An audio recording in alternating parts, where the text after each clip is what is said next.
Good evening, everybody. Thank you for coming and joining us at this week's poetry poetry jam cabaret. Oh my goodness! It is Wednesday, June 23rd, 2021. This is the last Zoom only poetry jam session.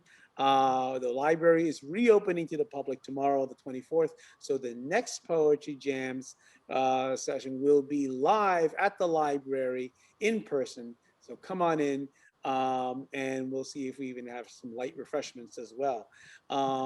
We will also be Zooming it as always. So Vijay, if you can't make it in person, always by all means Zoom in and join us again. We will have you included Okay. as well.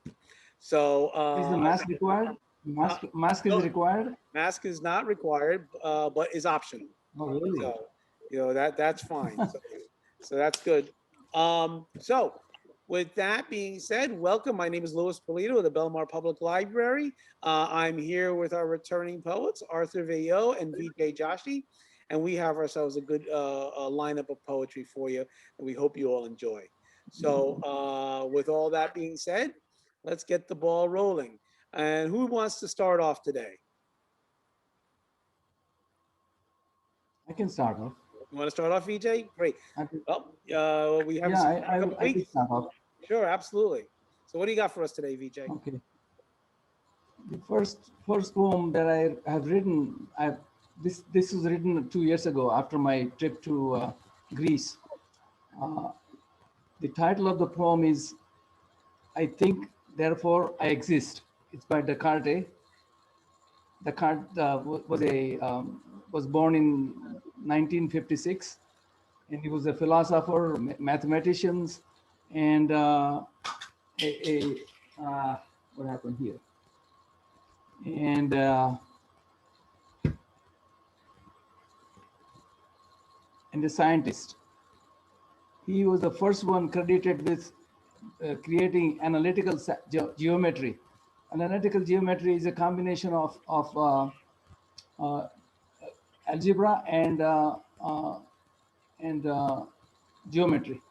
So it's a combination of that. He's considered father of modern philosophy, and I'm using his title because something to do with his title. So the poem starts with, was this a Big Bang, one of many? Are there many universes? Are we the only living planet? Answers to questions like this elicit more questions, just as Socrates has said that it prompts more meaningful inquiries. In my mind, I set out to explore the mystifying frontier. Traveling between galaxies at warp speed, speeding through the wormholes, I enter the ledges of parallel universe where levity challenges the gravity. I search for the infinite life. I search for the infinite life in an infinite space. Here, the illusion mimics the reality, blends seamlessly with it. Among the multiverses, I find myself to be one of many of myself. From the reflections of the analogous lives emerges not a static snapshot, I can't even speak, snapshot of, but a perpetual roving sense of reframing and reevaluating my identity. So that's the poem. And at the end, the line is again repeated. It says, I doubt, therefore I think I am. That's his line. And many articles and books have been written about this line. It's already originally was in Latin. It has been translated into English and by many people. And this is the English version of that thought. The second poem is about It's titled Our Basement. It's a completely different poem from the ones I just read. Our basement, even after they were married and had moved out, was filled with our children's stuff. Finally, the day arrived when they took their stuff away, and with it, a lifetime of memories. We stopped going down to the basement. Like our hearts, it looked unhappy, hollow, and hapless. Until our first grandson arrived. With, with newborn zeal, we put our proud grandparents' face on and went on shopping spree, buying assortment of big toys and small, filling the basement again. Now, joy and laughter, our grandson had reclaimed our basement with new memories, new memories, new life. At the end, it says, our basement and two empty hearts are full again. Great poem. So that's I the end really of like that one. yeah. What's the title? And the title is Our Basement. You know, it talks about different things that happened in the basement and so on and so forth. The next poem is a short poem. It's a haibun. Haibun is a combination of prose as well as hard-nose. A combination of haibun as well as combination of prose as well as haiku at the end. And haibun is a prose has to be a poetic prose with images, lot of images, not descriptions, and many times autobiographical. So this is titled Coordinates. Coordinates. The paper is too inert, too rigid, too formal, too defined, too confined, too conformed, too disciplined. This is about talking about the paper. It is everything that poem is not. In other words, at the end it says it is the brief description of the theme of the poem, of the prose. That was the haiku. Yeah, that was the haiku, and at the end, and before that, it was the prose, and prose and haiku make the haibun. No. So that's what I have. Again? Huh?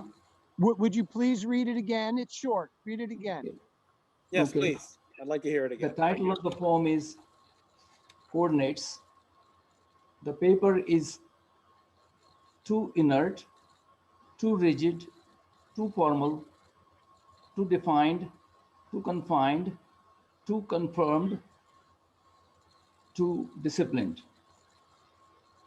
It is everything that poem is not. Okay. Yeah, that's great.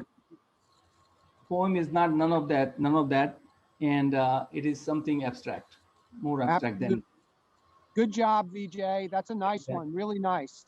I see how the poem, what the haibun does is it says poetry is not undefined. It's much more loose and free to express things. Whereas a coordinate is something that's a dot in space or on a paper. Right. Rigid, doesn't move. It's right there. It's a coordinate in space, and a poem cannot be confined to that. So yeah. Right. Exactly. You know, what I find interesting is that the haibun actually brings those two opposing things together, because the first part of it is formal and the second part is the unstructured. So even in the form of the poem, it presents itself with both of the forms it talks about. It's a great contrast between the two: strict, rigid structure versus loose, uniformity, which is pretty cool. Right. Right. Cool. Because poetry is something that you have to read between the lines. Mm-hmm. It says too much. It says what is not. Kind of. That's true. That's true. Okay. Thanks, VJ. Yeah, they were. That's pretty cool. So, Art, you want to read one or two, and then I go, or what? Um, yeah. How about if I read two and then you read two and then I'll read my last one, or We'll then close you it can out. read a third one if you want. All right, that's fine. We'll let's Uh, do it. you know what page I opened up to? What? Daffodils. Daffodils. Oh, Yeah, okay. by William Wordsworth. It just happened to be that page, but I'm not going to read it. Don't Oh, worry. okay. Oh, good, good. I've read that before many times. It deserves to be heard again, VJ. It deserves it. All right, here, this poem is by Joseph Campbell, not the famous mythology Joseph Campbell, but the poet Joseph Campbell. Okay. It's called I Will Go With My Father a Plowing. I will go with my. I will go with my father a plowing. Okay. I will go with my father a plowing to the green fields by the sea, and the rooks and the corbies and seagulls will come flocking after me. I will sing to the patient horses with the lark in the shine of the air, and my father will sing the plow song that blesses the cleaving share. I will go with my father a sowing to the red field by the sea, and the merles and the robins and thrushes will come flocking after me. I will sing to the striding sowers with the finch on the flowing sloe, and my father will sing the seed song that only the wise men know. I will go with my father a reaping to the brown field by the sea, and the geese and the pigeon and sparrows will come flocking after me.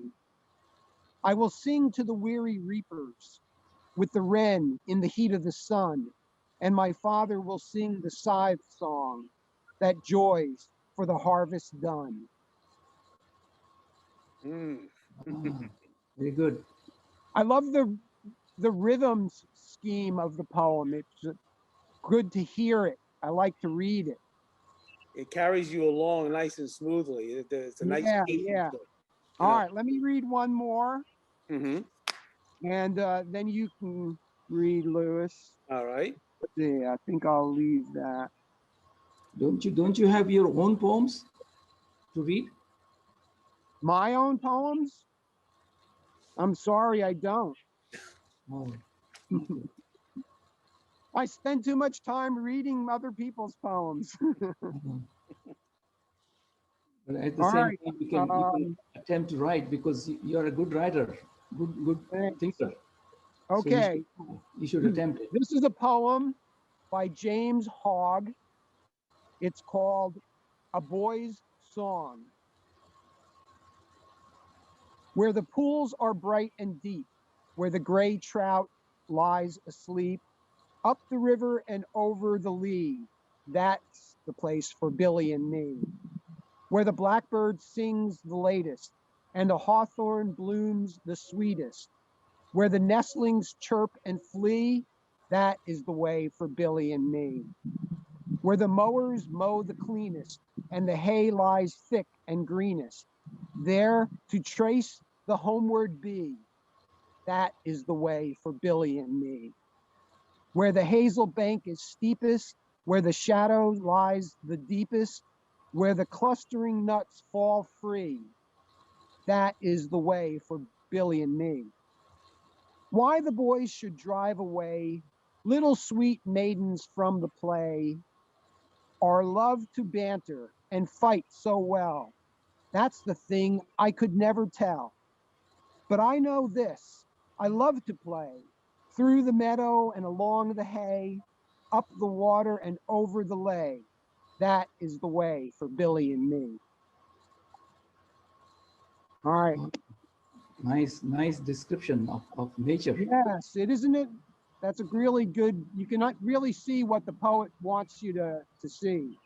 Yeah. Mm-hmm. Yeah.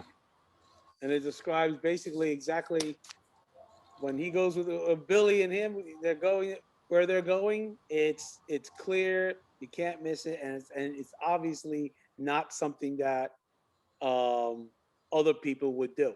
It's their No, it's their pathway, and that's where they're gonna go, and that's what makes them stand out. So, all right. Well, I got a couple. Okay. I have two poems with me. I'll start with the shorter one, and this one is with July 4th coming up next week. I figured this would be a good one to get. This is Emma Lazarus's The New Colossus.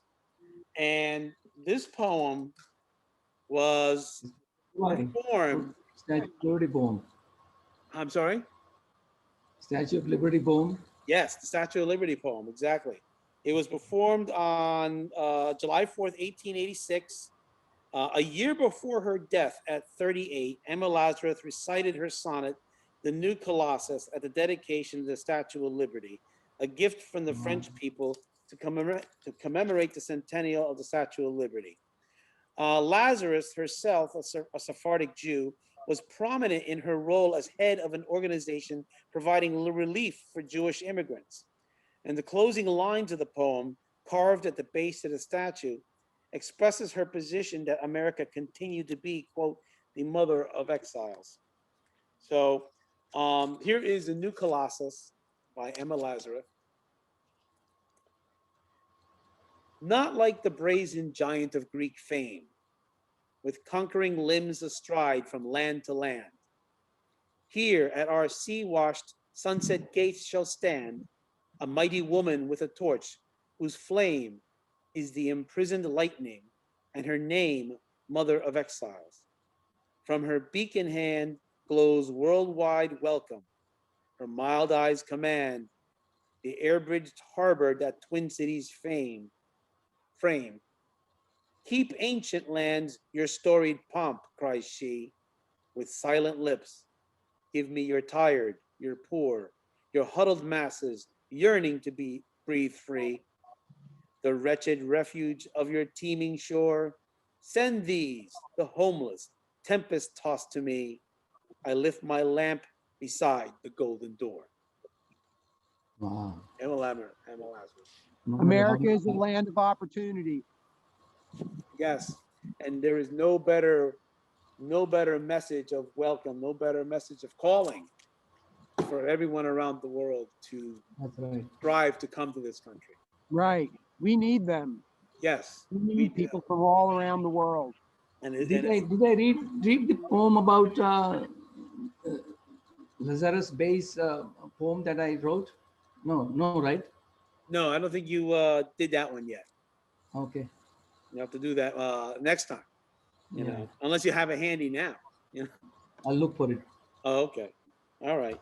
So yeah, this is a beautiful poem, and it rightly belongs where it is right now, both in our history and right on the statue herself. Right. So the other poem I have actually is also apropos to the time. We just celebrated our first Juneteenth holiday, and while this is not directly related to it, it's kind of it's related, and it is a poem by Walt Whitman, "O Captain, My Captain." Oh yeah. And this is a wonderful poem. Yeah, wonderful poem. Now, Walt Whitman is America's world poet. And "O Captain, My Captain" is an elegy or a mourning poem with the theme that every victory comes with a price. And so Whitman wrote this poem to honor Abraham Lincoln, the 16th president. Lincoln successfully led our nation through the turmoil of the Civil War and brought an end to slavery in America. The speaker states that though the ship, United States, has braved the tough storm of Civil War, it has lost its captain, Abraham Lincoln, and the speaker is torn between relief and despair. So the poem was well received upon publication, and it was Whitman's first to be anthologized and the most popular during his lifetime. And together with "When Lilacs Last in the Dooryard Bloomed," "Hushed Be the Camps Today," and "This Dust Was Once the Man," it is one of 4 poems written by Whitman about the death of Abraham Lincoln. So, "O Captain, my Captain" by Walt Whitman. "O Captain, my Captain, our fearful trip is done. The ship has weathered every rack. The prize we sought is won. The port is near. The bells I hear. The people all exulting. While follow eyes the steady keel, the vessel grim and daring. But oh heart, heart, heart, oh the bleeding drops of red, where on the deck my captain lies, fallen, cold and dead. O Captain, my Captain, rise up and hear the bells. Rise up, for you the flag is flung, for you the bugle trills. For you bouquets and ribboned wreaths, for you the shores are crowding. For you they call, the swaying mass, their eager faces turning. Here, Captain, dear father, this arm beneath your head. It is some dream that on the deck you've fallen cold and dead. My captain does not answer. His lips are pale and still. My father does not feel my arm. He has no pulse nor will. The ship is anchored safe and sound, its voyage closed and done. From fearful trip, the victor ship comes in with object won. Exult, O shores, and ring, O bells. But I, with mournful tread, walk the deck my captain lies, fallen, cold and dead. Walt Whitman. Wow. Good job. Well read, Louis. Well Thank you. read. You guys read so well that I'm envy you. I don't think I've ever heard that poem read. I've read it myself, but out loud, I think that was the first time. So when we do poems in the future, that please make sure you put that in the top rotation when you repeat it again, okay? Absolutely. I mean, this really does. What I like about this poem is it's a classic. And it speaks to something that's a huge traumatic event in our lives. I mean, in our history. Not only just the Civil War, but the loss of our president immediately right after that. And it also speaks to the fact that a lot of times, yes, with as he says, with victory comes a price. Victory in anything, success in anything, is not free. It's not cheap. Even if you mount like things like business success in a venture, there are prices to pay, sacrifices to be made, and this poem speaks to that and reminds us all that we should honor those who have made that success and paid the price. A wonderful poem. So those are the two that I have, and I agree with you. I think Art, when we start the live poets sessions, Especially a good reader like you. oh yeah, but all of us, what You're we'll a do great is reader. we'll start recycling some of these poems and bringing them back around. Because Art, you're right. Every time you say it again, you hear it again, and people hear a different thing, and they get Yeah. something new out of it. Right, exactly. We'll hear the groans when we start repeating them too often. Yeah, we'll get the hint. So like, all right, move on. We'll go to the next one right there. Yeah. Exactly. Okay. But if you think about an artist, right? Think of a musician. Mm-hmm. Think of a musician. Bruce Springsteen, when people see him on stage, they love to hear his best and most familiar songs. Mm-hmm. Even though he has tons of songs that people never hear in live concert. You like to hear those standards, and I think poetry should be no different. Absolutely. Absolutely. I mean, Walt Whitman has a whole slew of poetry, but this one was unlike his other poetry. This was much more simpler in structure, and it had more of a rhyme to it than what he normally did. So, which is part of the reason why this was very popular as well. It was easier for people to enjoy, but the true connoisseur will know the other poetry as well. So, but yeah, absolutely. You know what I think would be a good idea What's that? is occasionally give one night to a specific poet, Okay. and each of us can read something that is either written by that poet, Mm-hmm. or if you have a certain homage of, of something you've written where Something you inspired it by that ties poet. into that poet. Yeah. Something I inspired by think, that poet. Yeah. yeah, inspired by that poet. Mm-hmm. So, imagine the great nights we could have doing like Edgar Allan Poe around the Halloween. Come on, Oh, yeah. right? The Raven and all that stuff. Absolutely. Yeah, we could do Uh, that. Kids Sure. will be running on home to their mommies. Yep. a great idea, because on that note, what I have done is I have written a poem after admiring a poem, reading a poem by Dylan Thomas. Oh, okay. It's a villanelle. Villanelle is, I'll explain you when I read the poem. Okay. It's an Italian form. It was adopted into Germany, into France, and then into English. Uh, so I'll read that poem also, original Right? poem also We can by have a Dylan. Dylan Thomas night. There you go. There's a That's lot some of. serious shit, though. Mm-hmm. Yeah. So there's a lot. Dylan's got a lot to recite for us right there. That's great. That's a good idea. Absolutely. All right. So that's the two that I have right now. I could also do the you know the book and do the old telephone thing. Whoa, let's see, what do I get today? Boom. I could do that. Hey, I've got one more. Don't Oh, that's forget right. the one about the glove and the lion. Yeah, do that one. So how much time do we have? We have all the time in the world. Okay. All right. So this is another poem that I read for the first time today. Mm-hmm. And I thought it was interesting enough that I would like to read it for the Poetry Jam. Okay. This is by Lee Hunt, The Glove and the Lions. King Francis was a hardy king and loved a royal sport. And one day, as his lions fought, sat looking at the court. The nobles filled the benches and the ladies in their pride, and amongst them sat the Count de Large, with one for whom he sighed. And truly, 'twas a gallant thing to see the crowning show, valor and love, and the king above, and the royal beasts below.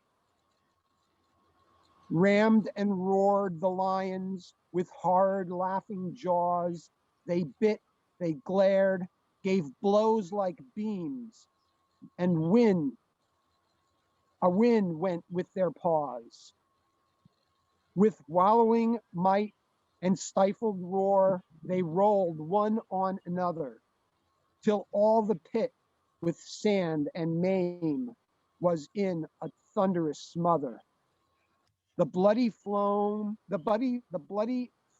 above the bars came whisking through the air. Said Francis then, "Faith, gentlemen, we're better here than there." Dolores' love overheard the king, a beauteous, lively dame, with smiling lips and sharp, bright eyes, which always seemed the same. She thought, "The Count, my lover, is as brave can be. He surely would do wondrous things to show his love for me." King, ladies, lovers, all look on. The occasion is divine. I'll drop my glove to prove his love. With glory, great glory will be mine. She dropped her glove to prove his love, then looked at him and smiled. He bowed, and in a moment leaped among the lions wild. The leap was quick, return was quick. He had regained his place, then threw the glove, but not with love, right in the lady's face. "In truth," cried Francis, "rightly done."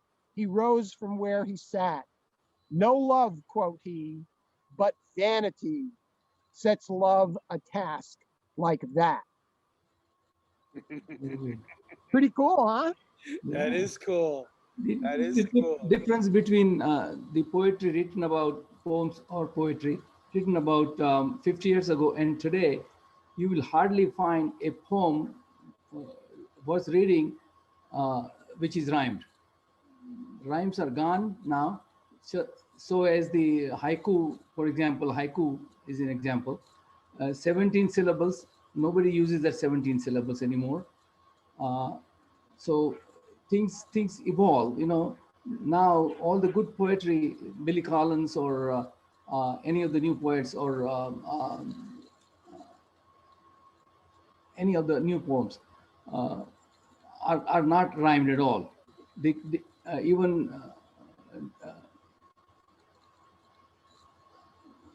they So convey maybe the it's thought, but they're not fashion. rhymed. You know, in fashion, there are certain trends that come and go. Poetry has enough to allow trends to come and go in poetry. For now, most poets, probably starting with Whitman, gave up the rhyming verse and they do free poetry, which is great. There's great poems that have been written in free verse. Mhm. But I think there have been great poems that have been written in rhyming verse as well. Yeah, And as far as being my ear, I enjoy the sound of rhyme. It gives me pleasure to hear a poet create a poem that can be both smart and rhyme. It yeah. The really problem with shows. rhyming is I read a lot about rhyming and all that. I've written some poems which are rhymed also, but That's the true. problem is the problem is that rhyme restricts the flow of the thought, because But what it many also times you does, rhyme because you want to rhyme. what it also does, you're right, it restricts the thought, but the creative use of words to overcome that restriction and still get across the idea and Good the poet does story that. Good is poet would do that. Yes. yeah, really, really makes the poem stand up more. I guess I agree with you. There is a certain constriction. It kind of like limits to a certain way, but how you work around those limits and use vocabulary and all this stuff, that makes the poem even all the more enjoyable and stand out in other stuff. I mean, this poem over here, Art, that you just read, it's like a lesson to ladies on how not to behave. You know, you Yeah. know, Totally. Where you where know. are the women? I would like to hear a female take on that one. Yeah, yeah, that's true. It'll be interesting. We'll have to maybe we'll have to reread that next time when we have some women with us and see what they say. But yeah, so that was a great one. I enjoyed that one, especially the line when he threw it back at her and said, "No love," you know, vanity, and that's it. You know, for that vanity. Oh, great lesson. Can I read one more poem? Sure, absolutely. It's not rhymed, of course. Uh, Rhyming not needed. None of the new poems are rhymed. Yep. It's called Beyond the Fourth Dimension. Ooh, the That's fourth the dimension. title of the Okay. poem. Beyond the Fourth Dimension. Visible, empirical, high-strung on pins and needles, external physical timepiece struggles to keep up with the ruthless time. Invisible, enigmatic, tense, restive, internal biological clock struggles to keep away the ruthless, deadly time. Time was not to blame, only the timepiece failed to tick. Death was not to blame, only the life that failed to live on. So that's about two comparison about the external poem, the physical poem clock and the internal clock. Okay. Is it that the soul is the internal clock and the body is the physical clock. Because if Or the physical mind, clock soul or fails, mind or brain. okay, Yeah, right? Because when the physical clock fails, time still goes on. yeah. So when the body fails, does the soul, does the brain or whatever, does that go on? In many cultures, there is life after death. So Yeah. it's an interesting mix So where we believe Hindus in India, they believe in reincarnation, which is giving birth, giving, going into a new life. mhm, It does not have to be this life, the way you are now, yeah. or has to be. It will be dependent on the karmic principle. So depending on your karma, you get the life that you deserve. That's Okay. I don't believe that, but You're gonna that's get a good life. You're a poet. There you go. Exactly. That's true. You got good poetic karma. You'll be poet laureate next time around. There you go. So, At least it'll be an interesting life. yes, it will. Oh man. I hate to think what a mobster will end up with. Oh my goodness. we had a relative who believed that he was born in Sweden Yeah. and his rebirth is already planned in India, somewhere in North India. Mm-hmm. This is what he believed in. He's written a book about reincarnation. It's Yeah. called Punarjanma in Sanskrit. Yeah. Punarjanma is reincarnation, and he believed those things. Well, I don't believe it, but you can't plan your reincarnation. I And mean, that's a new one on me. yeah, I never heard of that. I mean, I thought could you imagine you could like Airbnb. lay out. I can imagine what the the kind of life plan reincarnation planners that be out there, much like financial planners. Instead of Airbnb, you have Ether B&B. Exactly. billion plus Just move people through believe the it. astral plane Yeah. wherever you want. Someone's gonna rent to you. Don't worry. Yeah. One Oh wow. 1/5 of the people on earth they believe that. Mhm. I don't believe it, but they believe it. Most of the people in India believe in reincarnation. That's true. That is. And that, and it's also a difference in how. And you could go really into this, but what I learned is that, you know, people in the East, in China, in India, wherever, they look at life much different than we in the West do. We're That's all right. we are looking for. Well, what are you going to do with your life? What are you going to make your thing? And there's a rush to our lifestyle. Whereas someone in the East would look upon the same lifestyle and life and say, well, what's the rush? What are you doing? You know, take it easy, relax. You have plenty of time. You'll be able to, whatever you miss in this life, in your reincarnation, you'll get your other life. And so it's a whole different Yeah, Western atmosphere. philosophy is very different from the Asian philosophy. Hmm. Uh, as a matter of fact, DesCartes wrote something about duality of life. Hmm. Duality means he propagated and proposed a principle of duality, which means that mind and body are two different things, two different entities. Hmm. They have nothing to do with each other. So, something similar concept we have in India also. It's not called duality. It's called in Sanskrit. It's called, there's a word for that. And the idea is that the mind and body and soul is body, mind are two different things, and it's a very complex issue. Okay. All right. So I'm going to close this off with one poem, which I kind of like. Okay. All right. So we'll see what the finger came across. And it's a good one. I like this book. Just got poems for every day of the year. 366 beautiful poems of love, inspiration, and encouragement. Great little book. So By uh, who? By who is the author? Who is the this poet? one, well, this is edited by Karen McCosker and Nicholas Alberly. but there's all these poems from all these other by poets. So I found one here by Samuel Taylor Coleridge, who lived in between 1772 and 1834. Oh, that's And interesting. it seems like a good one here, Kublai Khan. So, Mm. so let's take a look at this one. I'm gonna get my glasses for this one because the type is small. Now I haven't read this yet, so this is gonna be on the fly. Kublai Khan, or A Vision in a Dream, a Fragment. All right, here we go.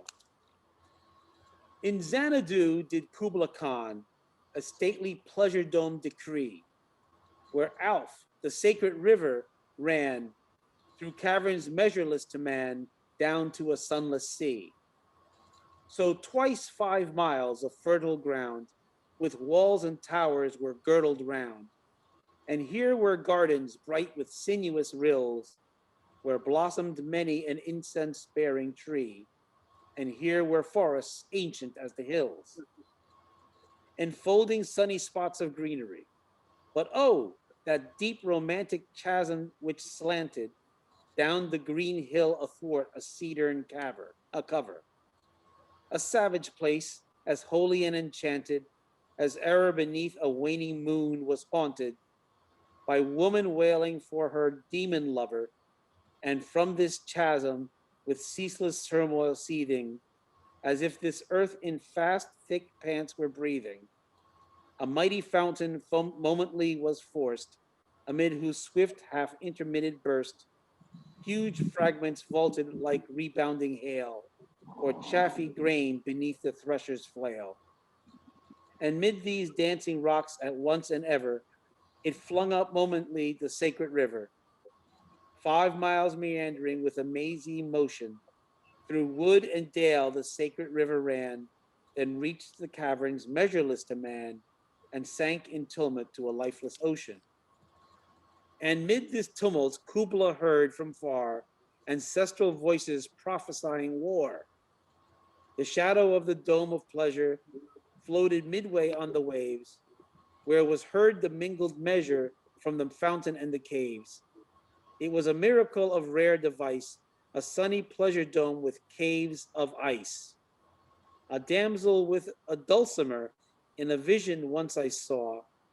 It was an Abyssinian maid, and on her dulcimer she played, singing of Mount Abora, could I revive within me her symphony and song. To such a deep delight 'twould win me, that with music loud and long, I would build that dome in air, that sunny dome, those caves of ice, and all who heard should see them there, and all should cry, beware, beware, her flashing eyes, his floating hair. Weave a circle round him thrice, and close your eyes with holy dread, for he on honey dew hath fed and drunk the milk of paradise. Samuel Taylor Coleridge. It sounds like a dream. Yeah. It's definitely a dream, a fragment of it, as I say. Yeah, I don't know. Kublai Khan was the ruler of China, emperor of China, and he founded the Yuan dynasty, Yuan, Yuan dynasty. Mm. And he he built also the Forbidden City, which is in Beijing now. And the Forbidden City, the gate used to close at night, at evening, and all the Mongols used to gather they used to have a feast. They used to eat by hands because they were barbarians. Because the Chinese at that time were very, very modern, very, very sophisticated. So he didn't want to see Chinese people, his subject, to see the royals eating with their hands. Oh, okay. But when the gate closed, that's why it's called Forbidden City, because no one was allowed to go in. No Chinese were allowed to go in. And it is still, when I went to China, Beijing, I visited Beijing in Forbidden City, and it is like a museum. It's kept just as it was 100 years ago. Now, Kublai was Genghis's grandson, I believe. No, son. Son. It was a son. Okay. It was, Son. So Genghis could conquer, and he took over after Genghis passed away. There's a wonderful book by Winchester. It's called Genghis Khan. Okay. And it mentions briefly about Hmm. Kublai also in that, and other four sons he had. Hmm. Yeah, there was a number of other Kublai sons. was the most successful. It lasted, the Yuan dynasty lasted in China for 100 years Mhm. after he founded. Yeah. Then So finally it was thrown out because Mongols did not belong there in the first place.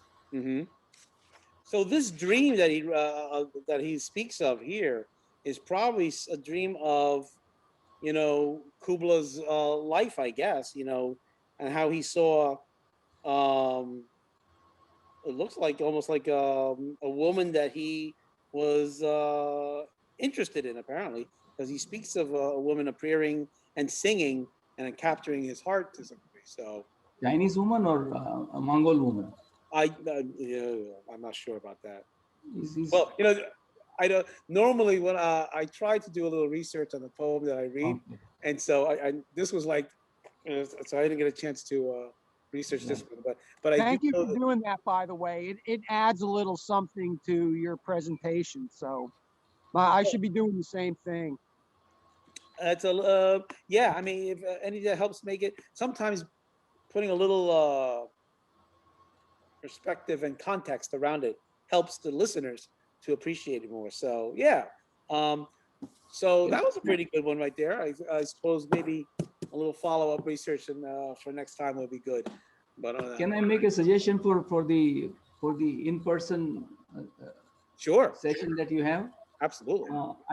I think it would be nice to have on the screen like a PowerPoint presentation or something like that.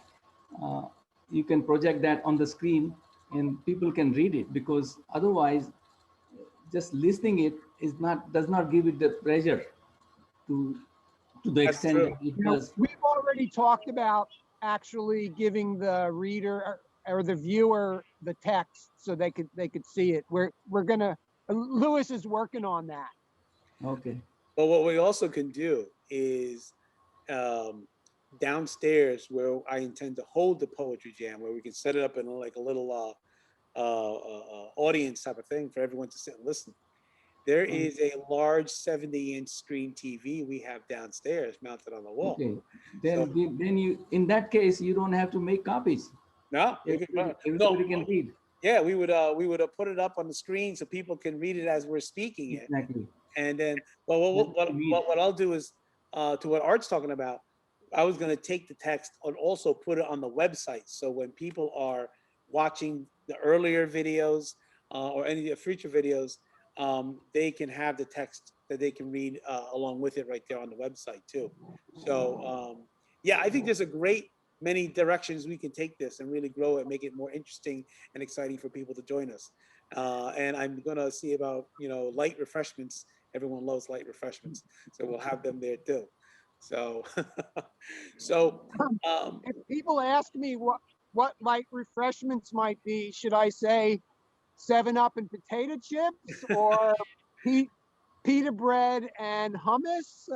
um, Where should I go with that? I think on the scale of potato chips and hummus, I will lean towards the potato chips a little bit more. But we can mix it up every so often. I mean, it won't be a buffet, but just something light and light and easy. You know, hummus doesn't crunch, so maybe we'll go there. You know, Good Yeah. thinking. don't want crunching to interrupt the flow of the poetry. So Right, right. so we'll see. We'll come up with something. So um, with that, it is six. It is now 6:52 p.m. I want to thank everybody for watching and hoping you enjoyed the show today. We had some great poetry tonight. We're going to continue to have some great poetry. Now, what I want to do is I want to invite everyone watching and everyone out there to join us. Now we are going to be live in person, and we're going to kind of loosen things up a little bit going forward. And when you come to the poetry jam, not only do we want you to sit there and listen to us, we want you to step up and say some poetry and join us on the stage. It's going to be a lot of fun. I think it's going to be great for you, everyone, to enjoy. Um, and so we'll be starting that. The next poetry jam session is, I'll tell you that right now. I should have looked it up a moment ago. Here we go. Poetry jam is going to be July, Wednesday, July. Come on. Calendar is acting up on me here. There we go. It's going to be Wednesday, July 7th at 6 p.m. at the Belmar Public Library in the media room What time? downstairs. What time is 6 p.m. Okay. Okay. And so when you come in, have a seat, enjoy, and we'll start, and then we will all start sharing some great poetry together. So with that, everyone, thank you again for watching. Art, Vijay, any last words before we call it a night? Thank you, Louis. Today was a really good poetry jam. I really enjoyed it. And Vijay, I'll be writing to you soon. Okay. I hope you feel better now. Absolutely, and we do hope you do too, Vijay. And let me know if you're able to join us in person. That would be great. If not, I will make sure we have you all set up to Zoom in and join us that night, no matter what. Okay. Thank you So, very much. Ladies and gentlemen, thank you. Good night. Have a good night, and we'll see you next time. Okay. Thank you.